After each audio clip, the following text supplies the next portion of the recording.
by sinful reactions due to his killing his grandfather and teachers.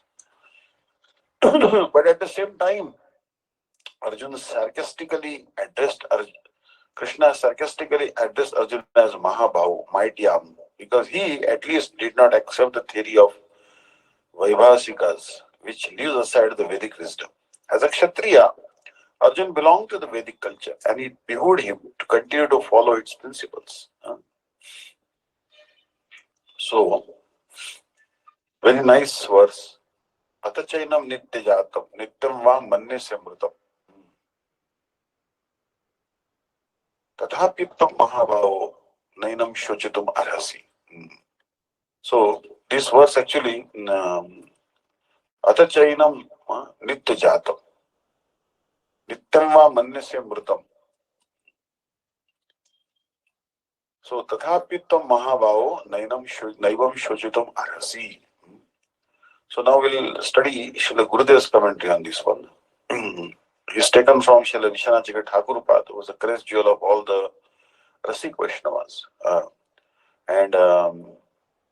So, Atachainam nitya jatam nityam va manne samritam tathapitvam mahabhavo nayanam shochitum arhasi. Atachainam nitya jatam nityam va manne samritam tathapitvam mahabhavo nayanam shochitum arhasi.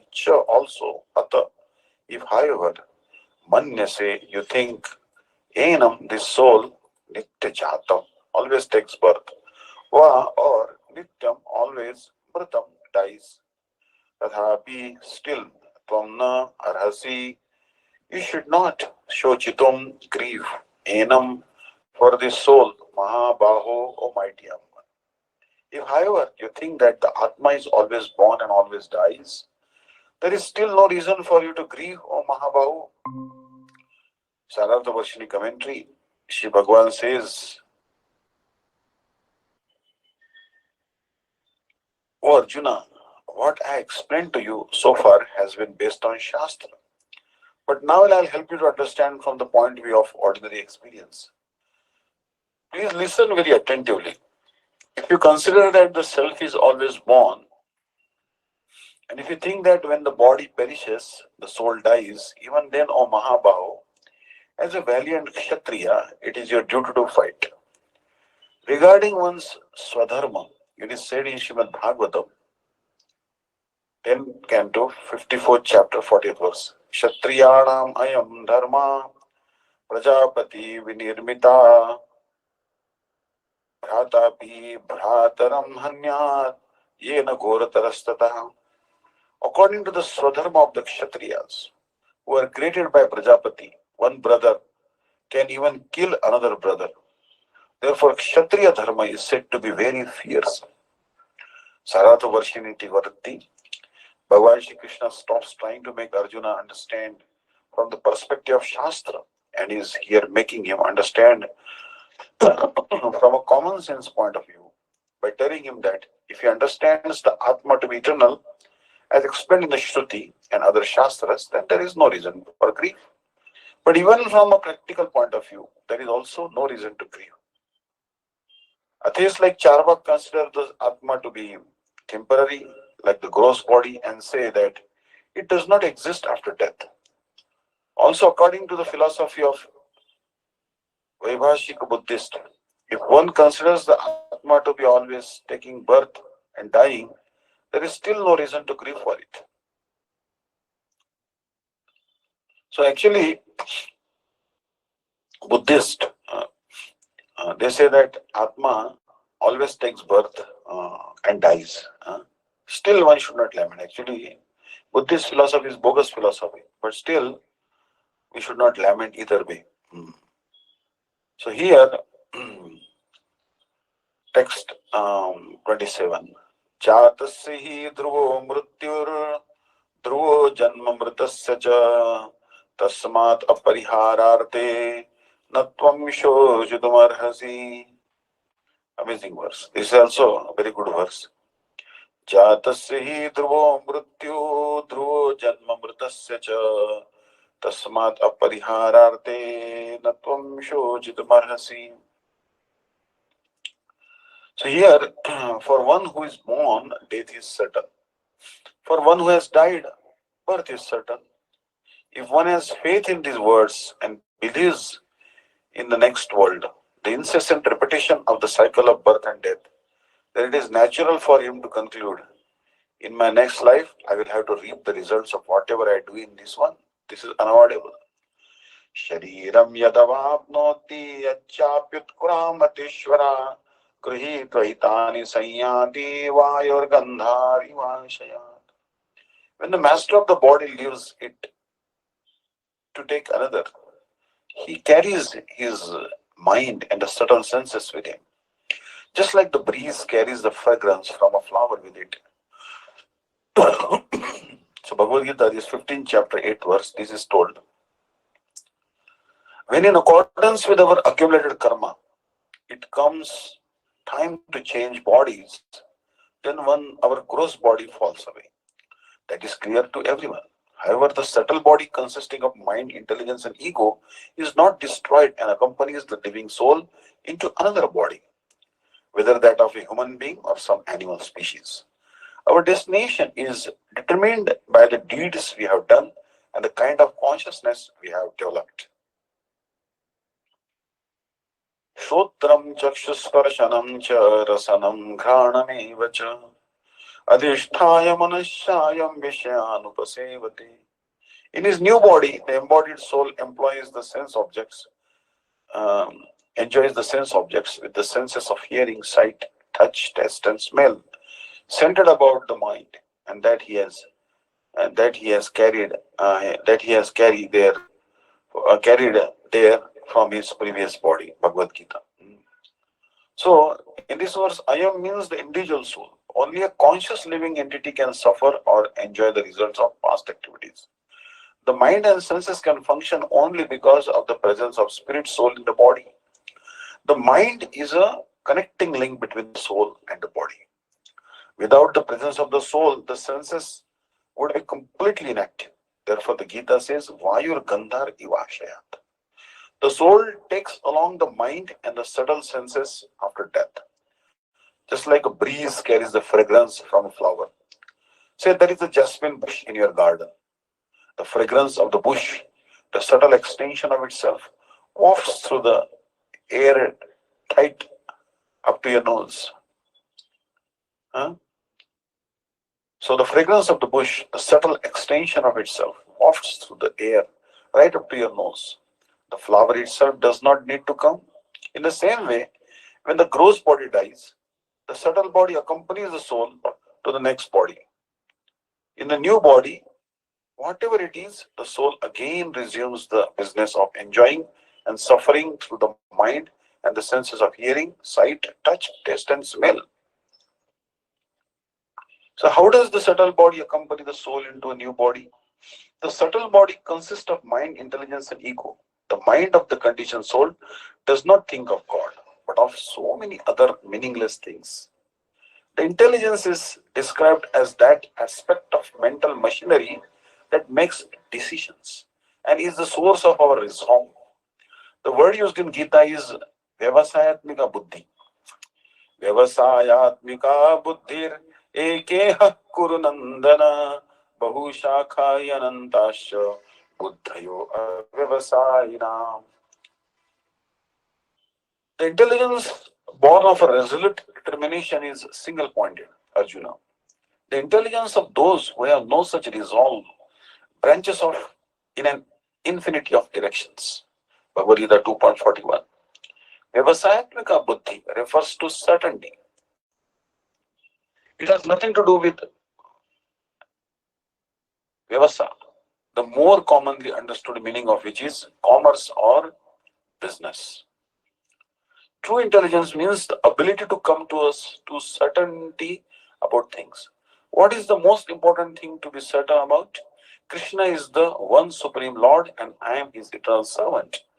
My only duty is to serve him eternally. The intelligence of those who are avyavasayi, who are uncertain and irresolute, goes off in many directions.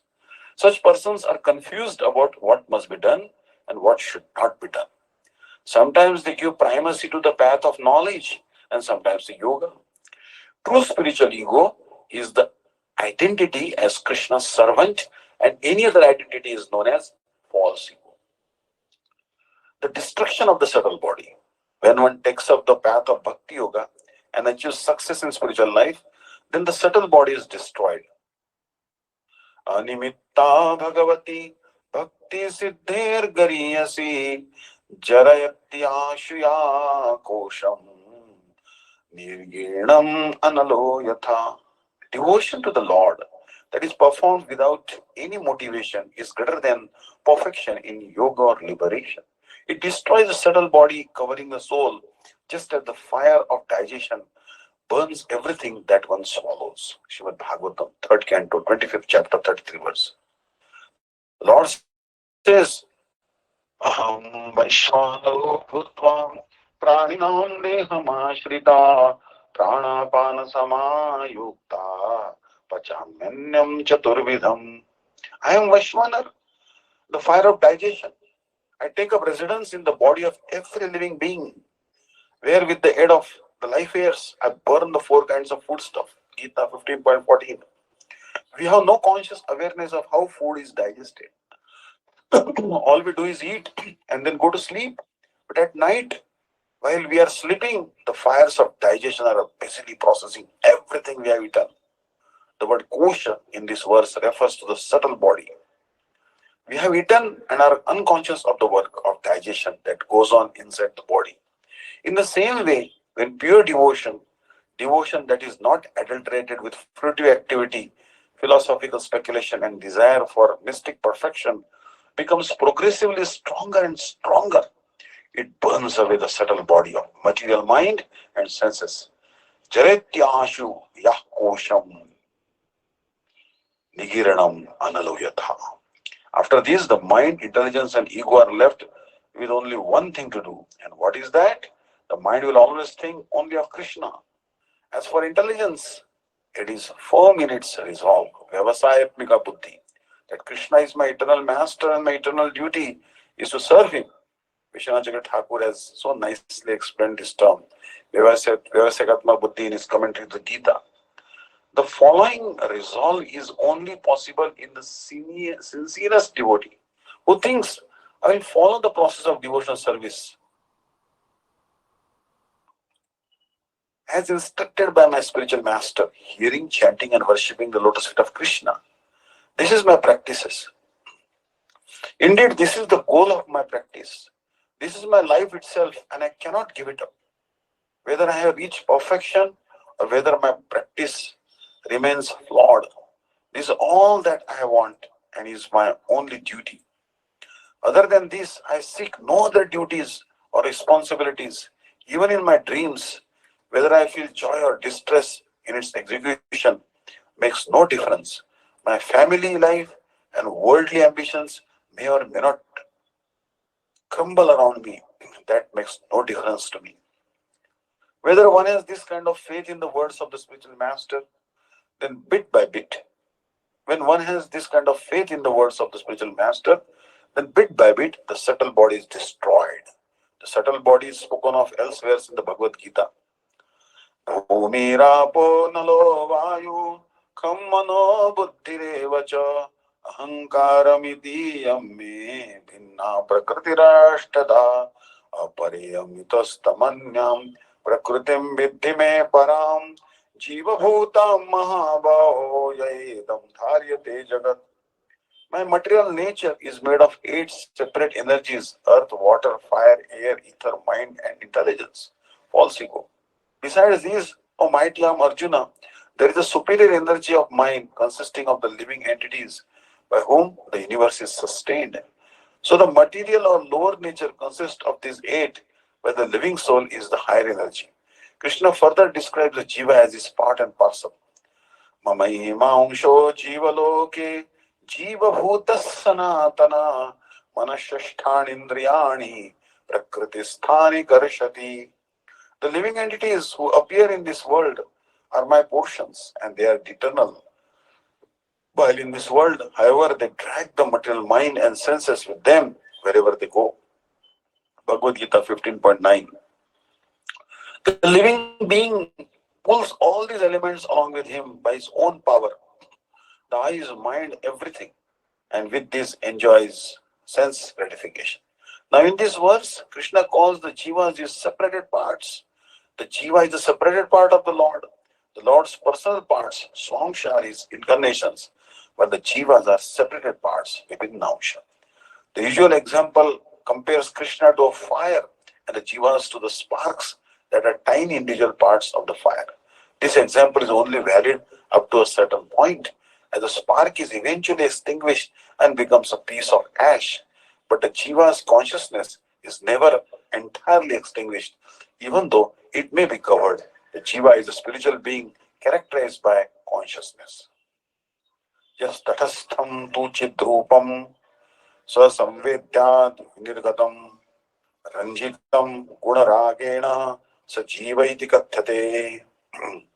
In Narad Pancharatra it is stated, Krishna's marginal potency is the spiritual beings who emanate from his samvit potency but have been affected by contact with the material energy. These spiritual beings are known as jivas. This verse states that the term jiva applies only to the eternal individual being when conditioned by the three modes of material nature. The natural state of the living being is to be transcendental to unconscious matter, but nevertheless comes under its influence. So here, very nicely explained that तस्य हि ध्रुवो मृत्युर्ध्रुवं जन्म मृतस्य च तस्मात् परिहारार्थे न त्वं शोचितुमर्हसि. For one who is born, jatasya, he certainly, mrityu, death, is dhruva, certain, cha, and mritasya. For one who dies, janma, birth, dhruvam is certain. Tasmat, therefore, tvam, you, arhasi, should know, should na shochitum, not grieve. Aparihare arthe, in this inevitable situation. For one who is born, death is certain, and for one who has died, birth is certain. Therefore, you should not grieve for that which is unavoidable. When someone's prarabdha karma is exhausted, his death is certain. After death, he will inevitably take birth again so that he can enjoy the fruits of the actions performed in his previous body.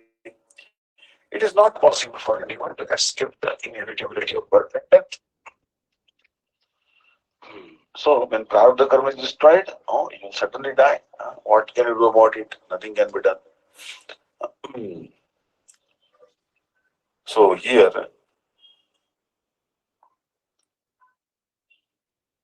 जातस्य ध्रुवो मृत्यु ध्रुवं जन्म मृतस्य च तस्मात् परिहारार्थे नैवं शोचितुमर्हसि. जातस्य ध्रुवो मृत्यु ध्रुवं जन्म मृतस्य च तस्मात् परिहारार्थे न त्वं शोचितुमर्हसि. Jatasya, of one who has taken his birth, he is certainly dhruva, of fact. Mrityu, dhruvam, it is also fact. Janma, birth, mritasya, of the dead. Cha, also. Tasmat, therefore. Aparihare, of that which is unavoidable. Arthe, in the matter. Na, do not. Tvam, you. Shochitum, to lament. Arhasi, deserve. One who has taken his birth is sure to die, and after death, one is sure to take birth again. Therefore, in the unavoidable discharge of your duty, you should not lament. One has to take birth according to one's activities of life, and after finishing one term of activities, one has to die to take birth for the next. In this way, one is going through one cycle of birth and death after another, without liberation. This cycle of birth and death does not however, support unnecessary murder, slaughter, and war. At the same time, violence and war are inevitable factors in human society for keeping law and order. The battle of Kurukshetra, being the will of the Supreme, was an inevitable event, and to fight for the right cause is the duty of a Kshatriya. Why should Arjuna be afraid of or aggrieved at the death of his relatives, since he was discharging his proper duty? He did not deserve to break the law, thereby becoming subjected to the reactions of sinful acts. of which he was so afraid. By avoiding the discharge of his proper duty, he would not be able to stop the death of his relatives, and he would be denigrated. He would be degraded due to his selection of the wrong path of action. Even if Arjuna doesn't fight, they were going to die anyways. Understand? So Arjuna should not lament. So very nice verses going on here. Now the next verse 28. Avyaktāni bhūtāni vyaktamadhyāni bharata avyaktāni dhaneva tatra ka paridevanam.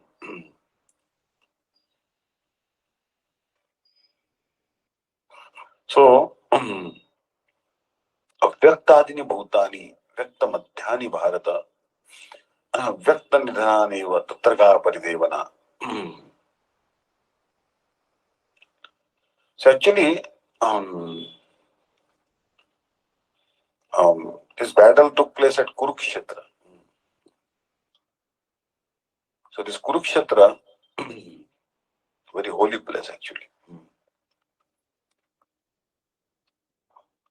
And Bhagavad Gita was spoken there actually. Even today, so many people visit there. So we should regularly hear Bhagavad Gita. So we get the benefit of visiting Kurukshetra, taking bath in Ganga very easily. Even more than that, you get transcendental knowledge. Avyaktadini bhutani vyaktamadhyani bharata avyaktanidhanani va tatra ka paridevanam. So Bharata, oh Bharat, eva certainly all bhutani beings are avyakta adini, unmanifest in the beginning. Vyakta, manifest, madhyani, in the interim. Nidhanani, and after death, they become avyakta, unmanifest. Tatra, therefore, ka, why? Paridevana, lament. Oh Bharat, all beings are unmanifest. Before their birth, they become manifest in a dream, and after death, they once again become unmanifest.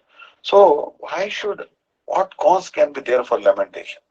In this way, having dispelled lamentation in respect to the Atma by the sloka, na jayate mrite va kadachin, Gita 2.20, and in respect to the body by the sloka jatasya dhruva mrityu, Gita 2.27, Shri Bhagavan now dispels the cause of lamentation for both the Jivatma and the body by speaking the shloka beginning with the word of Vyakta. Before death, devas, human beings, animals, birds, and so on remain unmanifest. So before birth, we are unmanifest. We are in the womb of the mother. We are not seen. Understand? Even at that time, the subtle and gross bodies are also exist in their casual state in the form of matter, such as earth, but they are in an unmanifest stage. They become manifest in the middle period, and after death, they again become unmanifest. In the period of dissolution and devastation, Mahapralaya, the Jivatma also remains in his subtle form because of the existence of his karma and matra, tendency to accept sense objects. Therefore, all jivas remain unmanifest in the beginning, again become manifest at the end. They only become manifest in the middle period. The Shruti also states, Sthirachara Jataya Syur Ajayotha Nimitta Yuja. All the moving and non-moving jivas become manifest due to karma. Therefore, why should one cry out of grief? Srimad Bhagavatam 10, Canto 87, Chapter 29 verse. In Srimad Bhagavatam, Shri Narad Muni says, first Canto 13, Chapter 44th verse. Yanma yanmanyase dhruvam lokam adhruvam na adhruvam mana chovayam sarvatha nahi shochaste sneha anyatra mohajat. Whether you consider the human being to be eternal jivatma or a temporary body, or even if you accept an indescribable opinion that he is both eternal and temporary, you do not have to lament in any way. There is no cause for lamentation other than the affection which has arisen out of delusion. Sarartha Varshini Prakashika Bhakti. All living entities are born from the unmanifest stage, remain manifest for some time, and again become situated in an unmanifest state. Just to explain this point, the present shloka has been spoken. In his explanation of Srimad Bhagavatam, 10 Canto 87 chapter 29th verse, cited in the above commentary, Srila Vishwanath Chakravarti Thakur writes that because all Jivatmas are manifest from Parameshwara, they are under his control. Parameshwara is beyond material nature, remaining detached from it. When he performs his pastime of glancing over the material nature, the moving and non-moving jivas become manifest with their past impressions of karma. Whatever the word utpanna, created, is used, it means to become manifest. If one asks how the jivas being merged in Parameshwar can take birth, the answer is given that it is by his glance and the inspiration of his will, Ichha Shakti. The past karma then becomes active, after which the Jivatma appears along with his subtle body. Then becoming united with the gross body, the Jivatma takes birth. In other words, when the designations born from the effect of material nature are dissolved, the Jivas are considered to have died. And when the Jivatma appears with his past karma impressions and gross and subtle bodies in various species of life in this material world, is said to have taken his birth. This is stated in Brihat Aranyaka Stuti. Yathagne Kshudra Visfulinga Vicharanti Enam Evasmad Atmanaha Sarve Pranaha Sarve Loka Sarve Deva Sarvani Bhutani Vicharanti. Just as the sparks from a fire, so the senses, such as the power to speak, the result of karma, such as happiness and distress, all the devas and all living entities from Brahma down to the ant appear from me, Paramatma. Mahabhagavat, Shri Yamaraj also says, Yatra gatas tatra gatam manushyam. The living entity goes back to the same unknown place from whence he comes. So Yamaraj has also said, Yamaraj is called Mahabhagavat, understand? He's a Mahabhagavat.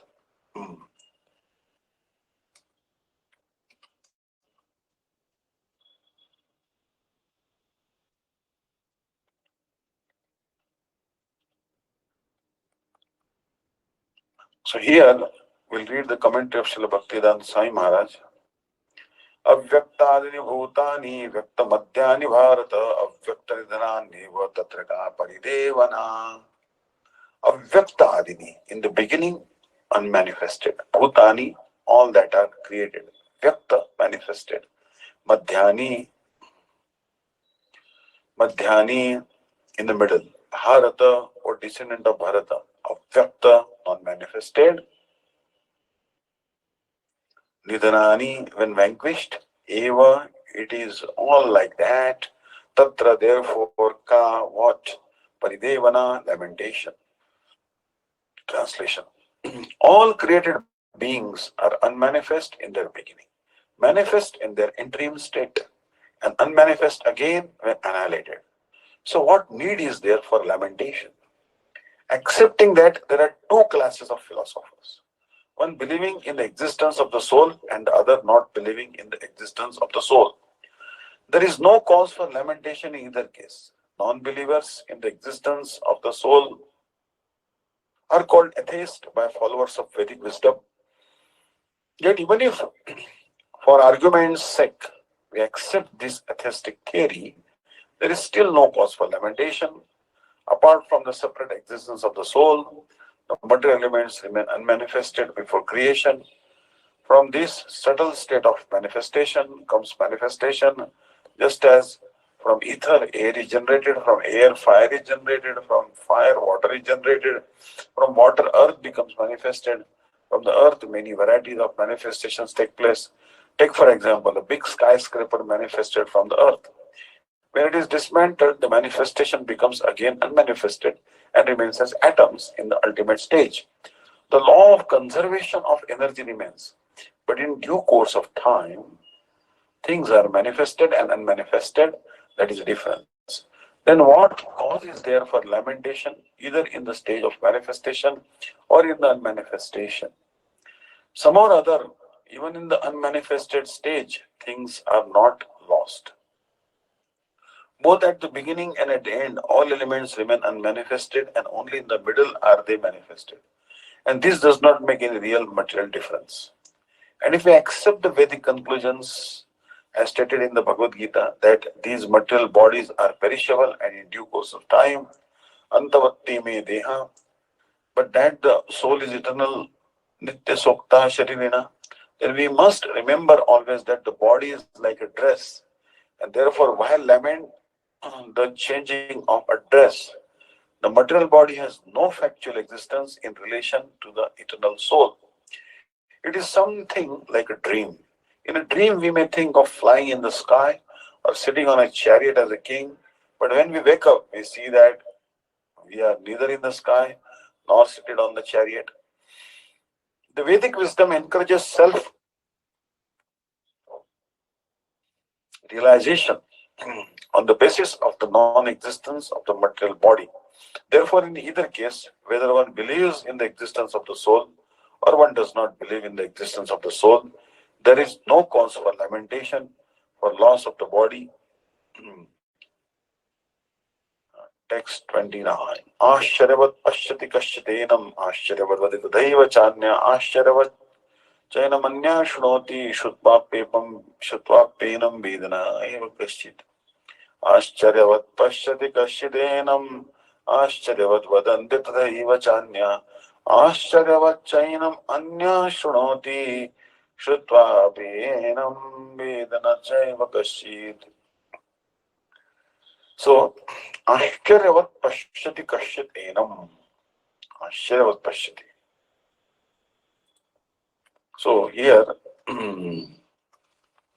आश्चर्यवत् पश्यति कश्चित् एनम् आश्चर्यवत् वदति तथैव चान्या आश्चर्यवत् चैनमन्यं शृणोति श्रुत्वाप्येनं वेद न चैव कश्चित्.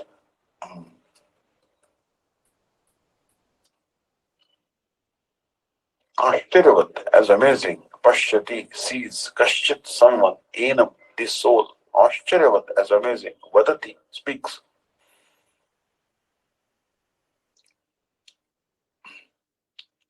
Speaks of. Tatha, thus, eva, certainly, cha, also, anyaha, another, Ashcharyavat, similarly amazing, cha, also, enam, this soul, anyaha, another, Shrunoti, hears of, Shutva, having heard, api, even, enam, this soul, Veda, knows, no, never, cha, eva, certainly, kaschit, someone.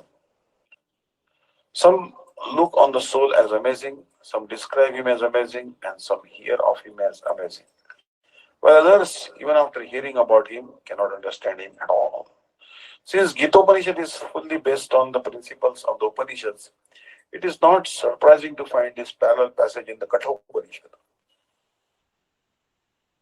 1.2.7 Shravanaya bahuviryo nalabhya Shravanantopi bhavayam na vidyu Ashcharyavakta kushalosya pablabdva Ashcharyajnatva kushalanashishta. The fact that the atomic soul is within the body of a gigantic animal, in the body of a gigantic banyan tree, and also in the microbic germs, billions and billions of which occupy only an inch of space, is certainly very amazing. Men with a poor fund of knowledge and men who are not austere cannot understand the wonders of the individual atomic spark of spirit. Even though it is explained by the greatest authority of knowledge, who imparted lessons even to Brahma, the first living being in the universe, owing to a gross material conception of things, most men in this age cannot imagine how such a small particle can become both so great and so small. So men look at the soul proper as wonderful either by constitution or by description. Illusioned by the material energy,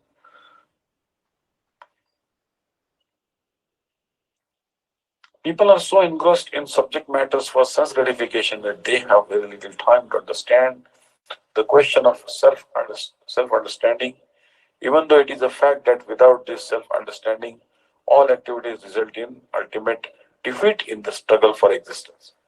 Perhaps they have no idea that one must think of the soul and thus make a solution to the material miseries.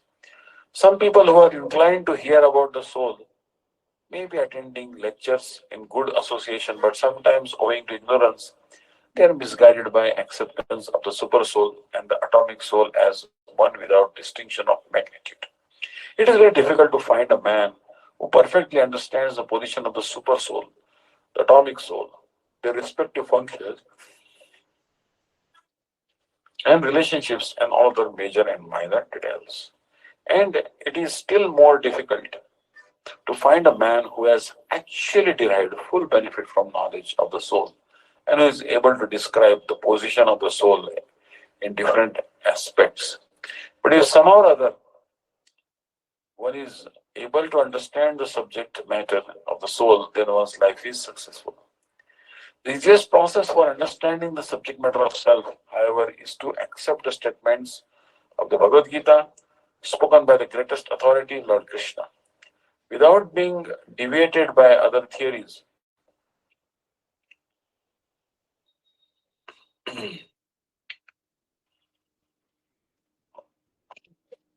But it also requires a great deal of penance and sacrifice either in this life or in the previous ones. Therefore, one is able to accept Krishna as the Supreme Personality of Godhead. Krishna can, however, be known as such by the causeless mercy of the pure devotee and by no other way.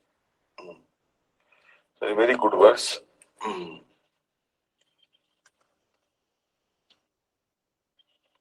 आश्चर्यवत् पश्यति कश्चिदेनम् आश्चर्यवद् वदन्ति तथैव चान्या आश्चर्यवच्चैनमन्या शृणोति श्रुत्वापि एनं वेद न चैव कश्चित् some person pashyati sees enam the soul आश्चर्यवत् as amazing cha also anya another vadati speaks of him आश्चर्यवत् as amazing tatha in the same way eva indeed anya another Shrunoti hears of him, cha, and eva, certainly, kaschit, some person, api, even Shutva, having heard enam of the soul, Naveda, does not understand.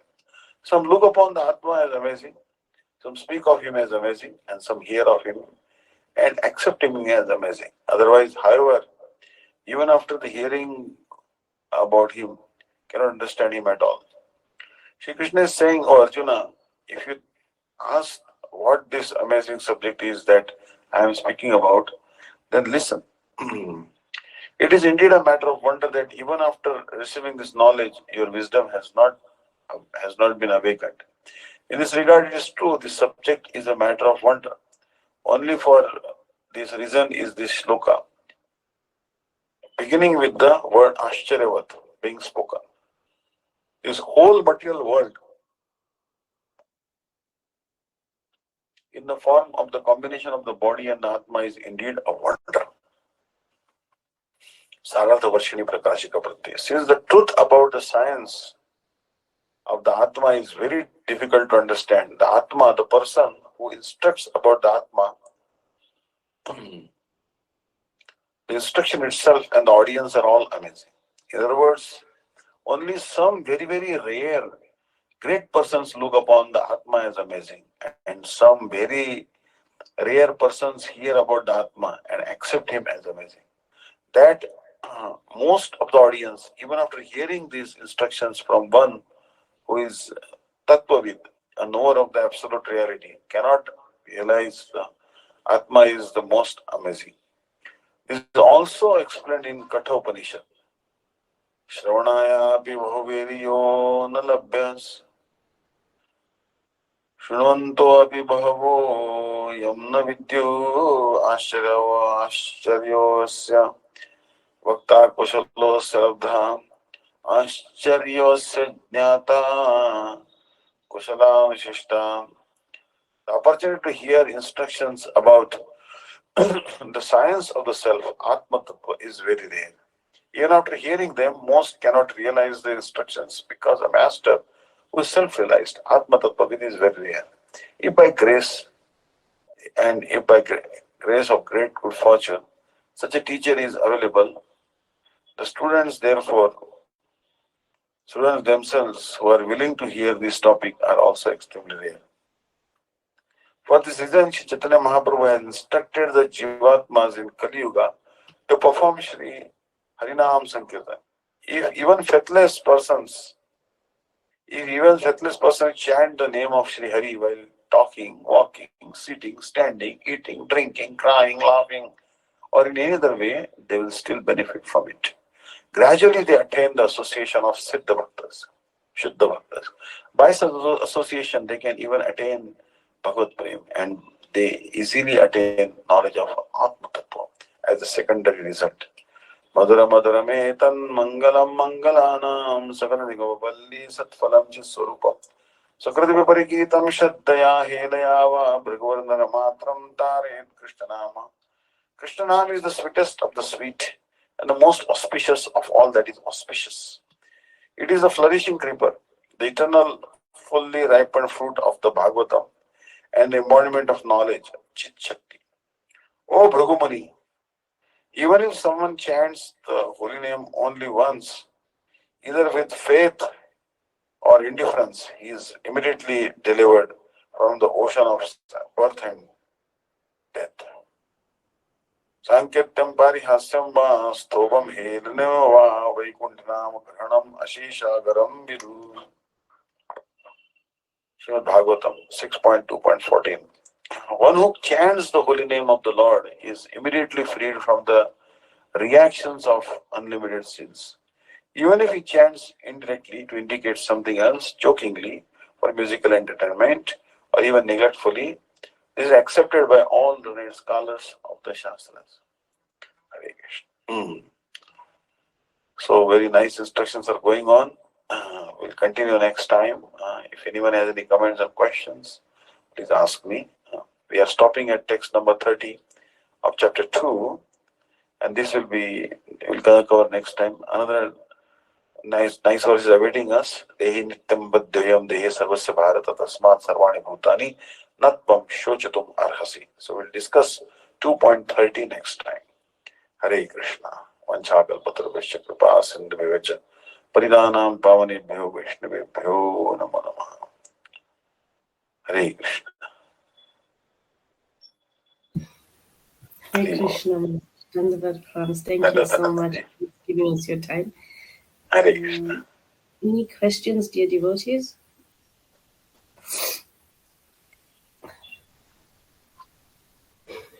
Okay, I don't think there's any questions, Mark. Please can you do Jagimani? Thank you. Hare Krishna.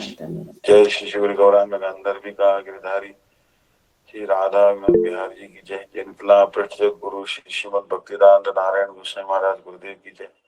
Nitla Prishtam Vishnupad Shri Srimad Bhaktivedanta Vaman Goswami Maharaj ki Jai. Nitla Prishtam Vishnupad Shri Srimad Bhaktivedanta Trivikram Goswami Maharaj ki Jai. Nitla Prishtam Vishnupad Shri Srimad Guru Govind Goswami Maharaj ki Jai. Nitla Prishtam Vishnupad Shri Srimad Bhaktivedanta Swami Maharaj ki Jai.